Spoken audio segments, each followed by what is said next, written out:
आज हम बात करेंगे फैटी लिवर डिज़ीज़ के ऊपर। बहुत सारे पेशेंट हमारे पास आते हैं जिन्होंने अल्ट्रासाउंड कराया हुआ होता है या लिवर के टेस्ट कराए होते हैं, तो जिसमें उनका ALT AST रेज़ आता है, या फिर अल्ट्रासाउंड पर उन्हें एक टर्म लिखी हुई नज़र आती है फैटी लिवर। तो वो उसकी लेवल देखते हैं, फैटी लिवर ग्रेड 1 है, 2 है या 3 है, तो फिर हमारे पास आते हैं और फिर हमसे पूछते हैं कि ये क्या चीज़ है। मेरा नाम डॉक्टर सलमान है एंड मैं मेडिकल एंड चेस्ट स्पेशलिस्ट हूँ। फैटी लिवर बेसिकली फ़ैट की एक्युमुलेशन होना शुरू हो जाती है लिवर के सेल्स में, जिसकी वजह से लिवर या जैसे हम जिगर भी कहते हैं उसका साइज़ बढ़ना शुरू हो जाता है। अक्सर लोग हमसे ये पूछते हैं कि क्या ये ख़तरनाक बीमारी है।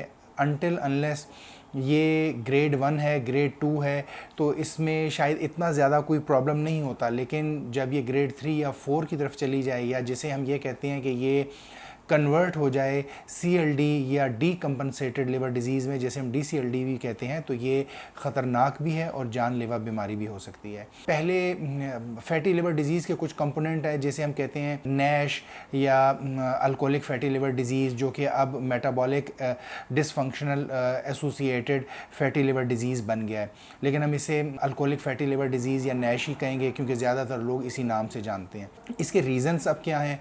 इसके रीज़न में यह है कि आपका सेडेंट्री लाइफस्टाइल है, लैक ऑफ एक्सरसाइज है, डायबिटीज़ हो, डिसलिपिडीमिया यानी कि कोलेस्ट्रॉल और चिकनाई का बहुत ज़्यादा जिस्म में होना, खाने पीने में एहतियात ना होना, इसके अलावा वो पेशेंट जो अल्कोहल का इस्तेमाल करते हैं उनमें ये बहुत ज़्यादा कॉमन हो सकती है। और जैसे कि मैंने अभी आपसे डिस्कस किया कि ये बीमारी ख़तरनाक भी हो सकती है। इसको डायग्नोस करने के लिए इनिशियली तो जब भी आप अपना लिवर फंक्शन टेस्ट या अल्ट्रासाउंड करते हैं उस पर हमें पता चल जाता है कि फैटी लिवर है और ग्रेड क्या है, लेकिन इसको फर्दर स्पेसिफाई करने के लिए कुछ और स्कैन्स हैं, यानी कि जिसमें एक फाइब्रो स्कैन आता है जो हमें एग्जैक्ट पिक्चर बताता है कि लिवर कितना डैमेज हो चुका है।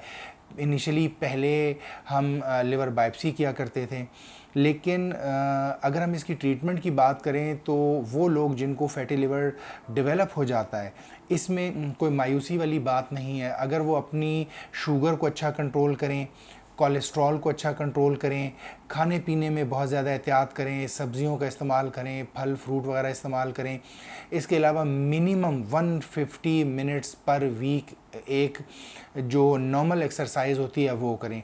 डेली अगर कर रहे हैं थोड़ी बहुत एक्सरसाइज तो ये तो बहुत ही अच्छा है, लेकिन कम से कम 150 मिनट पर वीक एक्सरसाइज ज़रूर करनी चाहिए।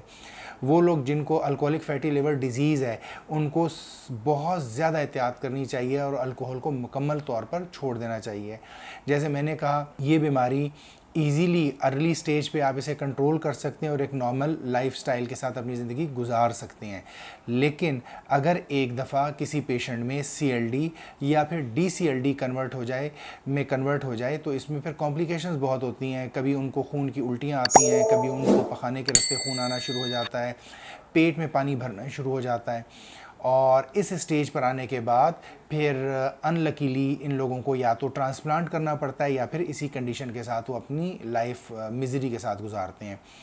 तो फैटी लिवर से बचने का मैंने जिस तरह पहले बता दिया कि आप अगर डाइट अच्छी करते हैं, एक्सरसाइज अच्छी करते हैं, कोलेस्ट्रॉल को कंट्रोल करते हैं, शुगर को कंट्रोल करते हैं, जो लोग अल्कोहल का यूज़ करते हैं अगर वो ये छोड़ देते हैं तो वो बहुत आराम से फैटी लिवर डिजीज़ से बच सकते हैं। शुक्रिया। पाकिस्तान के टॉप डॉक्टर्स के साथ अपॉइंटमेंट बुक करें, वो भी पेशेंट फीडबैक देखते हुए। आज ही ओला डॉक ऐप डाउनलोड करें। ओला डॉक, डॉक्टर का अपॉइंटमेंट आसानी से।